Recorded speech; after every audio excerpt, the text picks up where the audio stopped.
Welcome to a brand new episode of the Jampack Report, today for November the 12th of 2019. Of course, my name is Samuel Adams, and this is a daily gaming news podcast meant to bring you the hottest stories from around the industry 5 days a week, Monday through Friday, on youtube.com/Samuel Adams Media, as well as various podcast services, thanks to anchor.fm/Samuel Adams. On top of that, if you want a written version of the show, you can always check out the Daily Digest on medium.com/Jampack Report, which includes links to every article I talk about and links to my show proper. Now, with that being said, what are we going to be diving into today? It looks like there is a bit of a controversy brewing overseas because in Japan, fans are questioning the Famitsu-related cameos in Death Stranding. A very interesting story that could, indeed, be a bit conspiratorial. Then, Tencent is reportedly in talks and has desires to develop games with Nintendo. Very interesting story here. Then, Google's entire Stadia launch lineup has been revealed. The Xbox One new update does offer a new option if you do want to play a random game. And finally, there is a brand new design for Sonic from the new Sonic the Hedgehog movie after last year's giant outrage that took the internet by storm. And that's pretty much our lineup for today's show. But of course, as always, I hope you enjoy what I bring to the table. But without further ado, let's go ahead and dive into it. First off, in Japan, fans are questioning Famitsu-related cameos in Death Stranding.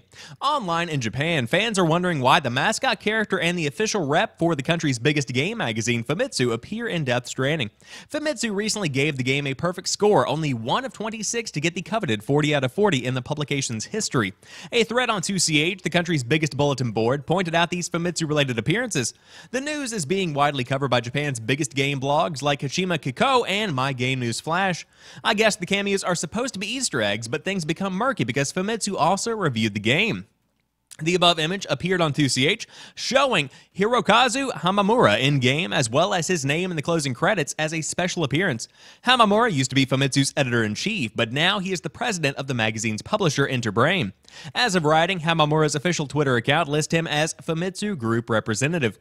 In-game, he is the collector, and according to his character bio, his father was a video game magazine editor in the days before Death Stranding is set. At that time, online media overtook print, the bio adds.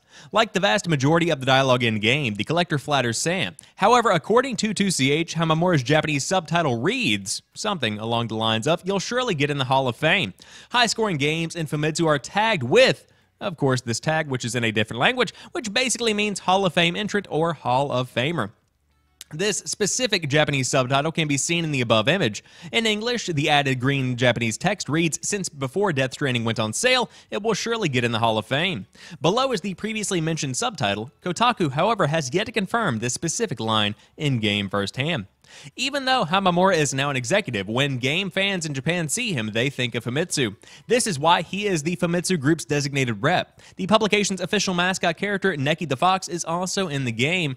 Of course, screenshots can be seen below. Commenters on 2CH certainly have opinions about this, saying that Famitsu's articles and reviews are already merely PR, or that this situation makes them feel uneasy or gross. There are also the inevitable conspiracy theories about scores as well as some real talk. "Putting a perfect score on something you appeared in is unpleasant," one commenter wrote. Another added, "Appearing in the game as an advertisement is okay, but reviewing the game is not." One 2CH commenter chimed in, "If you are going to appear in game, don't review it." "I think it's fine if he appears in the game, but this fact needs to be made clear in the review," wrote yet another commenter. "The appearance of Hamamura or the Famitsu mascot does not appear to be included in the review." This is not a first for Hamamura. Previously, he appeared in the Japan-only Wii game 428 Shibuya Scramble, which is also one that got a perfect score. It's also not the first time he has been wrapped up in a Kojima game. Hamamura appeared in an ad campaign for Metal Gear Solid Peace Walker that ran in Famitsu. The publication then awarded that game a perfect score. Online in Japan, the reaction to these latest cameos has not been good. The unfortunate thing about all of this is that Death Stranding is an interesting game, an inventive breath of fresh air. It's a shame that these Famitsu-related appearances are creating controversy where there should be none. They are actually messing things up for the game's Japanese launch. Surely Hamamura has more pressing things to do. Neki as well. This is something that I do believe should be addressed because it does show a bit of a conflict of interest, and especially towards the end of this article where it begins to point out the fact that this is not the first time this kind of scenario has happened. You begin to wonder just how valid a lot of these ratings tend to be, or is somebody getting a bit of fame in exchange for a pretty good score, in fact a perfect score. Again, I don't think this is directly related to the score that Death Stranding got. I think it's totally worth a perfect score whenever you look at the game itself and you consider the Japanese gaming tendencies. I think that a perfect score certainly does fit with the tendencies that the gamers tend to have. But at the same time, this does feel gross. It would be like if the person reviewing any of the big games in today's day and age were also featured in the game. If you just flip the culture, it's the exact same scenario. So I do think the Japanese fans and international fans have something to be concerned about here, but it is a murky situation since he isn't technically employed by Famitsu. He's technically a part of the publisher, but then again, it's very murky. He's very iconic. In a way, I consider this individual to be kind of like Jeff Keighley, where there isn't really one big affiliation. He just is Jeff Keighley, so therefore he has a lot of weight that can be thrown around in the industry. Of course, also notably, Jeff Keighley in the game as well. But it is up to you guys to decide, so I would love to hear it in the comments section down below. If you are watching on YouTube or if you are listening to the podcast, hit me up on Twitter and let me know what you think about this entire gross situation. But that's what's happening right now overseas. However, moving on, Tencent reportedly wants to develop its own games with Nintendo characters. But will Nintendo allow a potential rival close access to its beloved IP? Tencent has its eyes on building Nintendo-style games with Nintendo characters, at least according to the Wall Street Journal. It quotes an unnamed Tencent official saying the company wants to expand from China by building console games for the US and Europe. Rather than push its own ideas and IP, however, Tencent will try to become a household name here by piggybacking on Nintendo's. The Chinese giant wants to create console games with Nintendo characters and, in doing so, learn the essence of making console games from Nintendo engineers. That does not necessarily mean it will go ahead, since Nintendo is notorious for protecting its culture and IP in order to preserve the experience for gamers. On one hand, the partnership is plausible since Tencent and Nintendo have already had a corporate tie-up, which started earlier this year. The pair teamed up with the intention of selling the Switch in China, where consoles and gaming in general are tightly regulated. But despite promises of getting the console into stores, there has been little actual movement, mostly down to regulatory hurdles. And Nintendo has made tentative moves towards allowing players to play with the toys, especially when China is involved. Some Wii and GameCube games were published in China for the Nvidia Shield, including New Super Mario Bros. Wii and The Legend of Zelda Twilight Princess. Similarly, Nintendo has made mobile games, including Super Mario Run with developer Dana. Not to mention it allowed Ubisoft to make Mario plus Rabbids Kingdom Battle. Tencent's power position in the games industry is also compelling since it's now the world's biggest game company by revenue. That's mostly down to investments in publishers and developers with a big US presence, including Riot Games, Epic Games, Activision, PUBG Corp, Ubisoft, Supercell, and Miniclip, amongst others.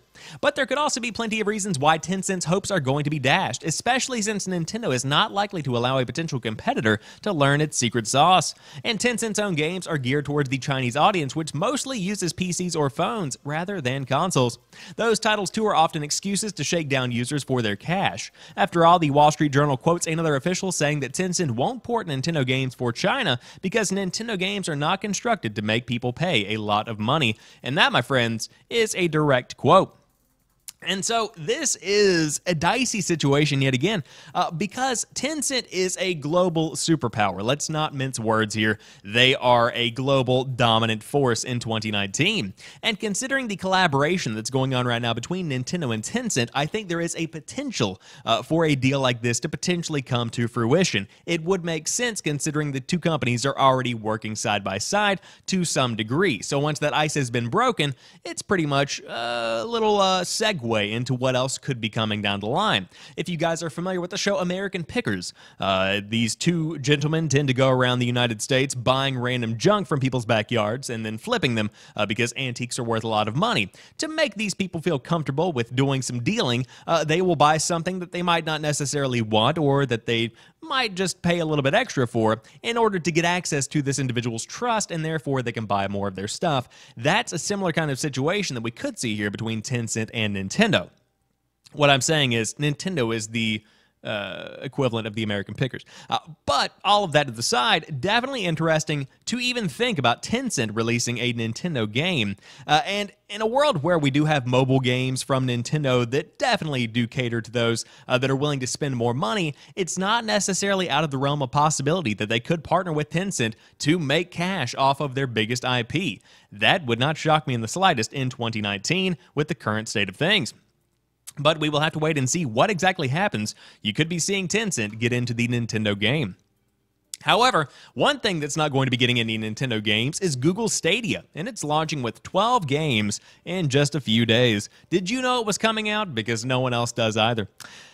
Google's game streaming platform Stadia will launch on November the 19th, and early adopters will get access to 12 games on launch day. Stadia's launch lineup will include one platform exclusive, surreal fantasy adventure Guilt from Tequila Works, and the recently released Windows PC version of Red Dead Redemption 2. But the launch games for Stadia consist mainly of older PC games, including Assassin's Creed Odyssey, Destiny 2, and 3 Tomb Raider titles. Here are the Day 1 Stadia games from Google. Number 1, Assassin's Creed Odyssey, Destiny 2 The Collection, Guilt, Just Dance 2020, Kind, Mortal Kombat 11, Red Dead Redemption 2, Rise of the Tomb Raider, Samurai Showdown, Shadow of the Tomb Raider Definitive Edition, Thumper, and Tomb Raider Definitive Edition. Google also confirmed 14 additional titles coming to Stadia by the end of 2019, and here is what they can expect. Attack on Titan 2, Final Battle, Borderlands 3, Darksiders Genesis, Dragon Ball Xenoverse 2, Farming Simulator 19, Final Fantasy 15, Football Manager 2020, Ghost Recon Breakpoint, Grid, Metro Exodus, NBA 2K20, Rage 2, Trials Rising, and Wolfenstein Youngblood. Stadia will be available in 14 countries at launch. The Founders Edition will include a Chromecast Ultra, which supports 4K gameplay, a limited edition Midnight Blue controller, a 3-month Stadia Pro subscription, plus 1 voucher to give the same subscription to a friend, and the ability to reserve a Stadia username early, which is tied to the user's Google account. The Founders Edition will launch in the United States, Canada, and the United Kingdom, as well as Ireland, France, Germany, Italy, Spain, the Netherlands, Belgium, Denmark, Sweden, Norway, and Finland. It retails for $129.99 in the United States. Okay, so let's go ahead and break this down once again. A fourth of Google Stadia's launch lineup includes old Tomb Raider games. It's not looking like a good day one. I won't even beat around the bush with this one. On top of that, Assassin's Creed Odyssey is a game that has come and gone. Of course, a fine game at that, but there is nothing on this list that stands out as something that I have to dive into, and I need to get Google Stadia for. Now, looking forward to the 14 additional titles coming out by the end of 2019, you still have the same exact kind of feeling, in my opinion. Every one of these games can be played on a PC or a console as of 2019. This is not something that you need to go out and buy, and that's the biggest hurdle that Google is going to have to cross with Stadia. There is no reason to have it aside from the novelty of being able to play anywhere at any time on any given device. That's the big drawing point here. And so the big question is, will anybody actually go in for that specific feature? And I'm not entirely sure that the answer is yes in November of 2019. Now, make no mistake, the service itself is incredibly innovative, it's incredibly interesting, and I'm excited to see where it goes. But as for day one, November 19th, 2019, I just don't really feel like there's a point in having Google Stadia, especially if you are already into the gaming space. Now, if you could be a newcomer, this could be a good way to kind of dip your toe into the world of gaming and see if it's something you would be interested in, because this is a cheaper entry point to gaming in general. But outside of stuff like Red Dead Redemption 2, and of course the ever-popular Just Dance 2020, there's no reason to have Google Stadia on day one. But nonetheless, we have the entire list of all 12 games coming out on launch day. Of course, the Tomb Raider games are worth playing, but man, a fourth of your launch lineup, I don't know about that one. However, moving on, Xbox One has a brand new test feature that offers a surprise suggestion for what to play. Let your game console decide. If you've ever struggled to decide what to play on your console, you can relax. The Xbox One might choose for you. Microsoft has rolled out an alpha skip-ahead preview for the Xbox One with a Surprise Me button in the My Games and Apps section that can help you decide what to play next. It's not clear if this is completely random or guided by your habits, but it could make things easy if you are unsure whether you should play Call of Duty or a charming indie title. The preview also includes an easier way to customize your dashboard. Hit the View button on your gamepad and you'll see a screen that makes it easier to set up your homepage the way you prefer. This is a very early release, so it could be a while before this reaches more reliable Xbox One software releases. Should that be no obstacle, though, this might be the solution you need the next time you are racked by indecision. And so I like this feature because every now and again, I will sit down and say, man, I've got a lot of things in my library, but I have no idea what to play, and then I tend to play whatever I'm comfortable with. But to have the Xbox One choose for you, whether that be completely randomly or algorithmically, sounds like a pretty cool little idea. Not necessarily something you'll use every time, but a cool feature to have baked into the console itself. And of course, you also have the organization options in the view button. But I did want to let you guys know, if you did want to get into the alpha skip ahead program, there's a brand new randomized feature on the Xbox One coming to a console near you soon. And finally, to round out today's show, Sonic the Hedgehog movie reveals a less awful design for Sonic himself. Sega and Paramount Pictures have unveiled Sonic the Hedgehog's new character redesign following intense criticism of his original awful look. And of course, you can take a look in the trailer, which is linked on Eurogamer as well as on YouTube. Since the Hedgehog's original movie design was first revealed last December and everything felt wrong, first we were treated to the Hedgehog's silhouette, then his nightmarish legs. Fans were not happy. In March of this year, Sonic's creator chipped in, saying, "Is this a Sonic movie?" Yuji Nakata tweeted. In May, we saw the Sonic the Hedgehog film's first teaser trailer, a montage of X-Men's dead-eyed James Marsden, now fully revealed CGI Sonic monstrosity and Jim Carrey as Dr. Robotnik, all of which led to his hilarious jokes about child abduction. Criticism was swift and damning.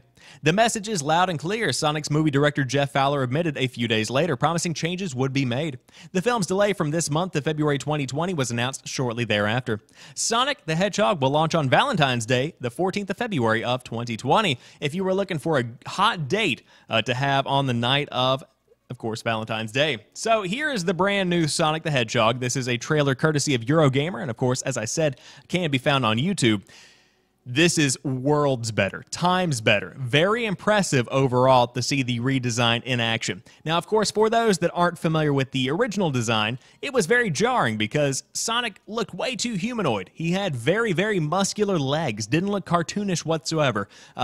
Just a jarring design entirely. This is much, much more cartoonish in a fantastic way. Now, of course, people are still going to have issues with the new design. I have no doubt about that. But considering that this is not a movie that should have been released in its current state, I think the improvement here is, without a doubt, worth taking note of and worth considering if you are thinking about going and seeing this movie. I also want to point out that a lot of the outrage from earlier this year came from grown individuals. This is a Sonic the Hedgehog movie made for people between the ages of 10 and 15. You need to move on, okay? Let's go see something adult, like the new Terminator. Just kidding, don't see that. That one's horrible. Go watch The Lighthouse with Twilight Boy. That looks like a really good movie. Now, when it comes to Sonic the Hedgehog, of course, the new version of Sonic looks much, much improved. And so, good on the team. I do want to conclude by saying that kudos to the team for not giving up on the design, for not giving up on the movie, and for legitimately saying, hey, we messed up on this one. Let's listen to the fans and redesign the Sonic body, character, whatever you want to call it. But overall, Jim Carrey looks like he's doing his Jim Carrey things, and overall, as well, Sonic looks to be in a pretty good shape to be released in February of 2020. But with that being said, that rounds out today's episode of the Jampack Report. If you enjoyed this one, drop me a like down below if you are watching on YouTube. And of course, if you are listening on podcast services, thank you so much. And I hope you follow and subscribe to the show. And of course, leave me a review on a podcast service of your choosing. But until next time, you guys have a phenomenal rest of your day. I will talk to you soon, and peace.